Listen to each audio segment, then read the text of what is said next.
Muito boa tarde, vamos ver se a gente consegue agora. Minha câmera aqui tem dado alguns problemas, tenho que ligar o ar-condicionado, ela é temperamental. Vamos lá. Muito bom ter vocês aqui, muito bom estarmos persistindo, perseverando.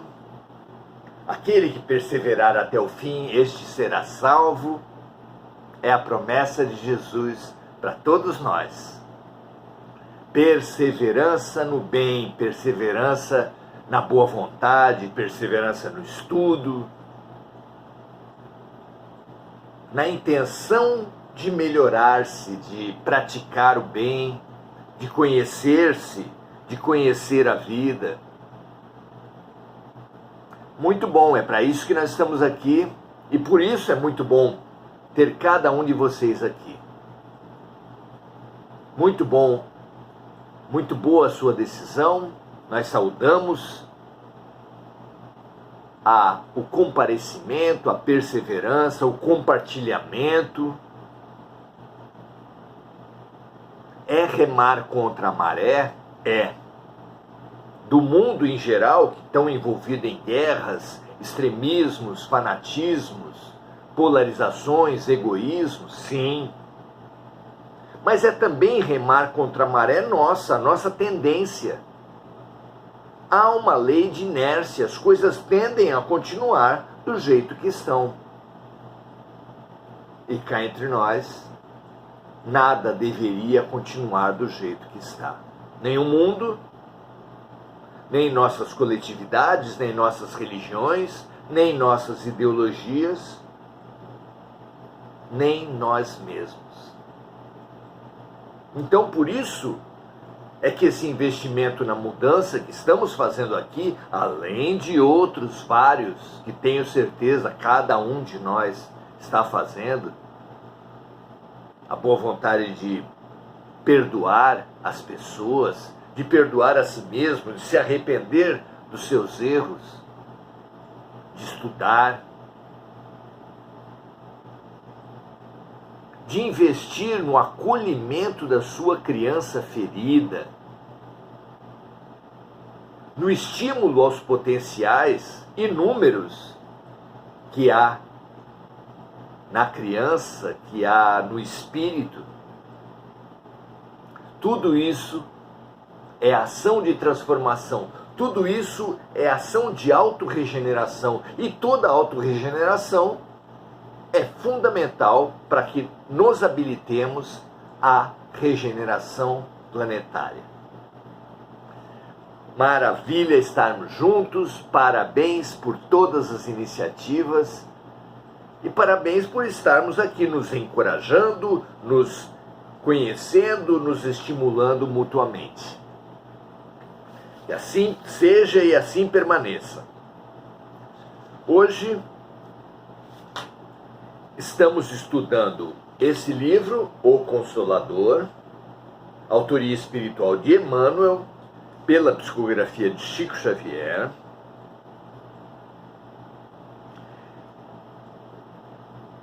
Que organizou esse livro em 411 perguntas, a começar pela dimensão científica.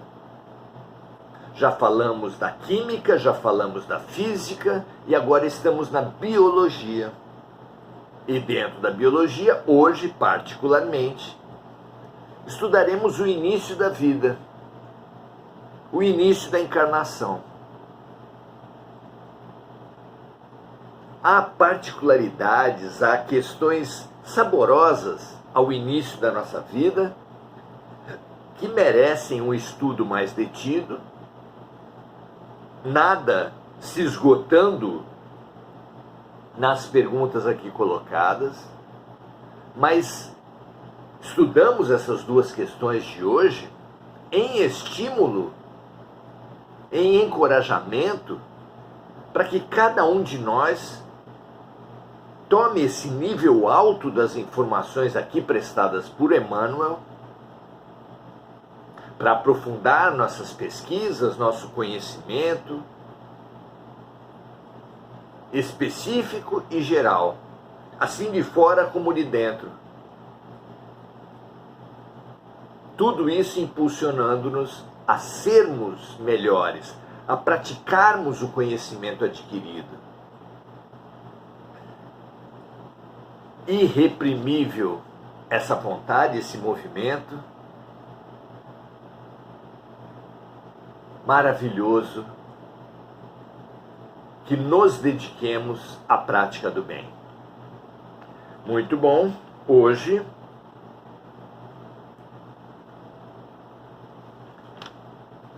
estudaremos a questão 31 e 32 deste livro Consolador, falando do início da vida no estágio embrionário, que nossos corpos, todos os nossos corpos, passaram para que hoje estejamos aqui vestindo essa roupa de carne que Deus nos deu. Pergunta número 31, questionam assim Emmanuel: a reencarnação inicia-se com as primeiras manifestações de vida do embrião humano? É uma questão que a ciência discute demais, que a sociedade discute demais, inclusive em meio ao polêmico tema do aborto. Onde se dá o início da vida? No nascimento ou na fertilização do óvulo pelo espermatozoide, quando é gerado o embrião? Qual é o momento de surgimento da vida? A resposta de Emmanuel é: desde o instante primeiro de tais manifestações, a entidade espiritual experimenta os efeitos da sua nova condição. Então todas as fases do desenvolvimento do corpo físico, para usar o termo de Emmanuel, desde o instante primeiro de tais manifestações, tudo isso repercute no ser, no espírito reencarnante. A entidade espiritual experimenta os efeitos da sua nova condição. E Emmanuel continua: importa reconhecer, todavia, que o espírito mais lúcido, em contraposição com os mais obscurecidos, tudo depende do estágio evolutivo do espírito reencarnante, goza de quase inteira liberdade, até a consolidação total dos laços materiais com o novo nascimento na esfera do mundo. Aqui Emmanuel faz essa diferença entre o espírito mais lúcido e o mais obscurecido, dizendo que o espírito mais evoluído, mais lúcido, mais elevado, goza de uma muito maior liberdade durante o processo de formação do seu corpo, podendo ter iniciativas com graus muito mais avançados de lucidez do que os espíritos mais obscurecidos, do que presume-se que esses espíritos mais obscurecidos ficam muito mais retidos, algemados, digamos assim, nos primórdios do corpo espiritual que vai sendo formado lá nos primeiros momentos, lá no estágio embrionário. Vejam que interessante. é algo que a ciência está longe de supor e que mesmo os estudantes espirituais que não possuíam essa informação não poderiam imaginar. Não há como dar uma resposta, pelo que se presume da resposta de Emmanuel, nosso grande instrutor. Não há como dar uma resposta única, porque praticamente tudo que acontece nessa vida, na reencarnação, vai ser diferente para os espíritos mais avançados frente aos espíritos mais atrasados. E assim será também o marco inicial da vida. O marco inicial da vida será para todos os primeiros momentos da concepção.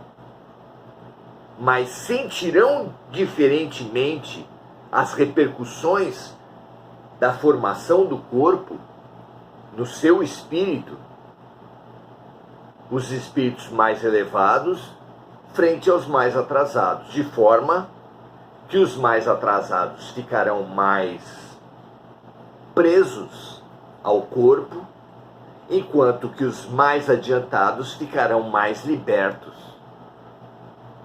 podendo realizar diversas atividades concernentes à sua formação, às pesquisas, à sua evolução.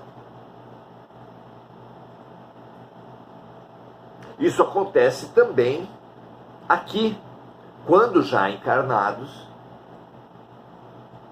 Durante o sono, todos nós experimentamos certo desprendimento, nunca total. O desprendimento total do espírito frente ao corpo é a morte. Mas todos experimentamos um relativo desprendimento frente ao corpo, sendo que para alguns, esse desprendimento é muito maior e permite experiências muito mais lúcidas que para outros. Ainda que esse tipo de desprendimento não esteja necessariamente ligado à maior evolução, já que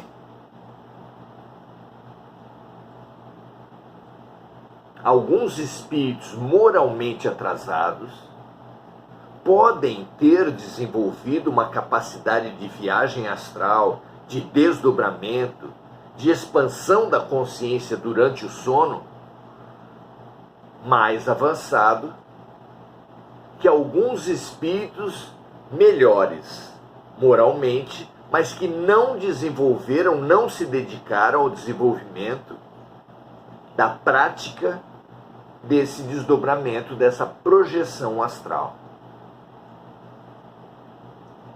Aqui ficou claro que no aspecto embrionário é a questão moral, é a elevação espiritual que vai determinar o grau de liberdade do espírito frente ao corpo que está sendo formado.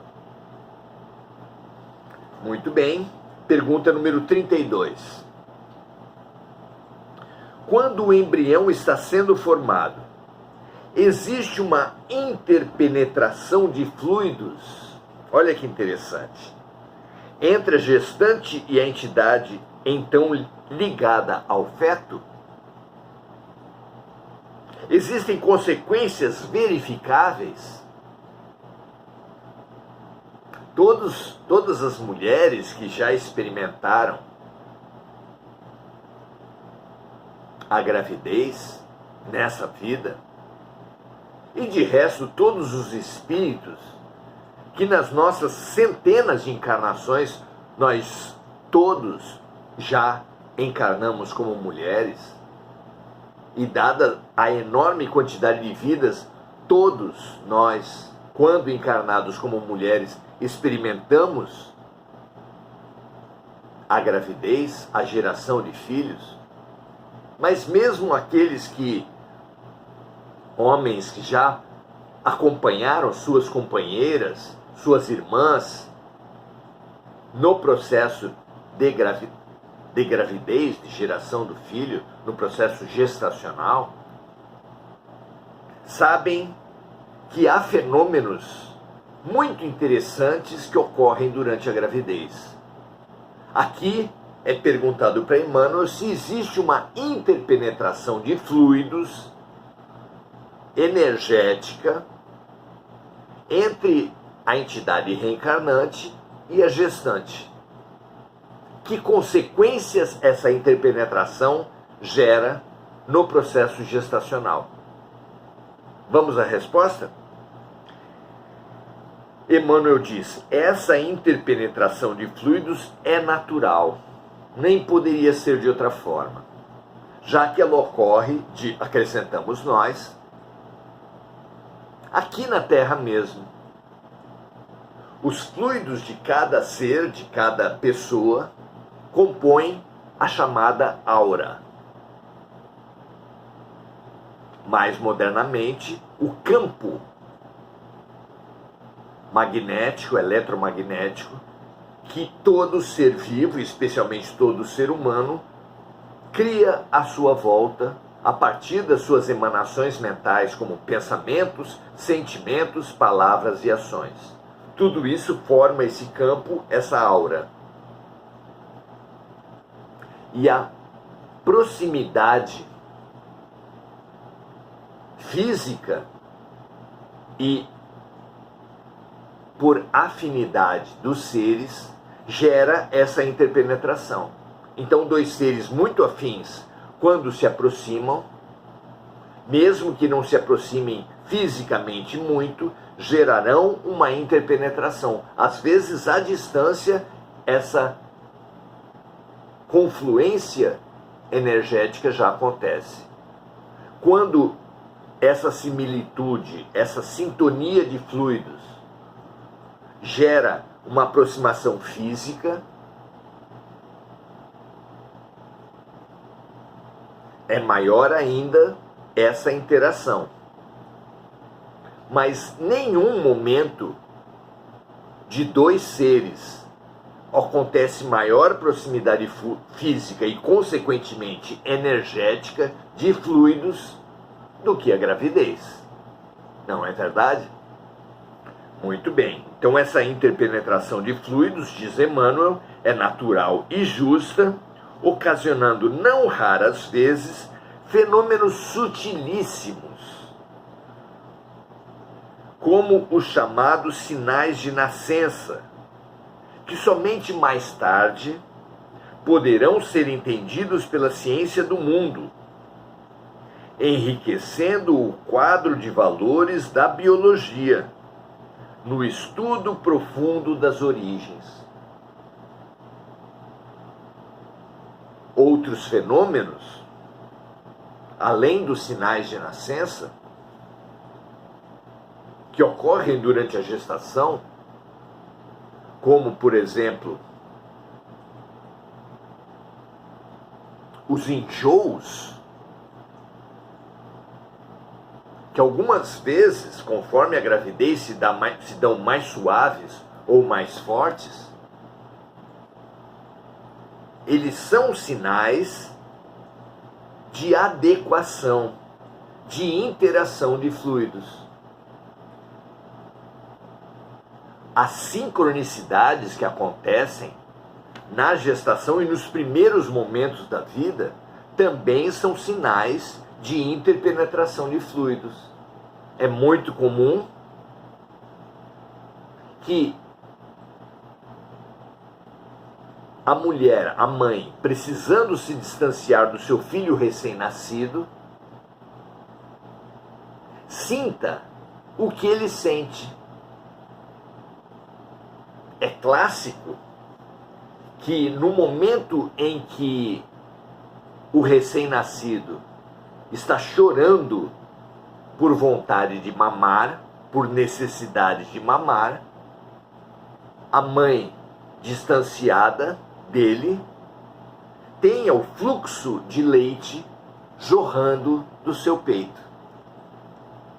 sincronicidades geradas por interpenetração de fluidos, entre outros fenômenos, que se as grávidas fizessem um livro relatando, compartilhando essas inúmeras situações, sincronicidades, sintonias, sentimentos, nós ficaríamos abismados e nos serviria demais esse livro para o estudo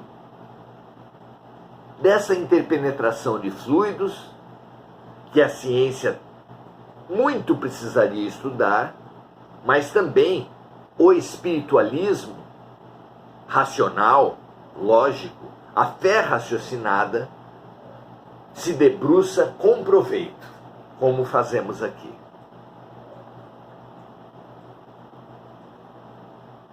Emmanuel cita os sinais de nascença como um exemplo. Nós lembramos dessas sincronicidades, dessas sintonias que acontecem na amamentação, na subjetividade, nos sentimentos, no coração, em que, obviamente, a mãe, somente a mãe, tem capacidade de relatar o que acontece.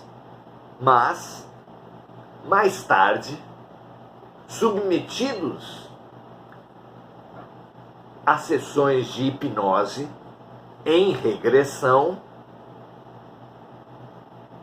muitos são aqueles que relatam situações vividas como recém-nascidos e como fetos. Fica no nosso subconsciente, que então é acessado na hipnose, sensações, sentimentos, pensamentos vividos pelo feto, que ele não sabe dizer, que correspondem a fatos ocorridos na gestação, mas que ele, conversando com a sua mãe, caso a mãe se lembre dos fatos, poderiam saborosamente identificar a correspondência disso. Digamos que uma mãe tenha sido quase atropelada enquanto estava grávida. Claro, se foi quase atropelada, se foi assaltada, qualquer fenômeno mais impactante gerou a correspondente descarga de adrenalina no sangue. Sangue que é o ponto de contato da gestante com o feto. Quimicamente, não fosse por outro motivo, quimicamente há um compartilhamento de vivências, de forma que uma aceleração de batimento cardíaco, uma aceleração de prontidão para a resposta, que é o que a adrenalina fornece, aconteceria em ambos os universos, da gestante e do feto, da mãe e do filho. Como não se restringe ao aspecto físico, ao aspecto químico, essa interpenetração de mentes, de fluidos, de energias, traz muito maiores possibilidades, que nós podemos parafrasear com a frase de Shakespeare, que existe muito mais coisas entre o feto e a mãe e a gestante do que supõe a nossa vã ciência, a nossa vã filosofia, os nossos primitivos estudos espirituais. Veja que grande leque de pesquisa poderíamos ter aí, não é? muito bom que as pessoas que tiverem possibilidades, como pesquisadores, como grávidas, como pais, irmãs, irmãos, como investigadores que utilizam a hipnose, todos nós temos aí um grande campo fabuloso de aprendizado. E terapêutico também. Não é uma brincadeira a hipnose, muito pelo contrário, é muito séria, só deve ser feita com profissionais com grande seriedade, grande conhecimento, inclusive espiritual, mas não pode ser descartada de pronto, dada a raridade de profissionais com formação científica e com responsabilidade ética nesse campo. São raros esses profissionais? São. Mas eles existem e não nos permitem excluir esse campo fabuloso de aprendizado. Que a humanidade como um todo sinta nesses estudos, nessas portas que se abrem da pesquisa científica e espiritual, um convite à sua expansão do conhecimento, do autoconhecimento e da prática do bem. Que essa luz transborde desse nosso núcleo de estudos para todo o universo, fertilizando com a água viva de Jesus essas terras férteis da pesquisa, do aprendizado, da expansão humana. Graças a Deus, vamos agora saudar os amigos que compartilham conosco desse espaço. Avelino Carvalho, boa tarde. Marco Aurélio Trindade, comentando que o amor é divino. Deus é amor, né? Enir Cajazeira, agradecendo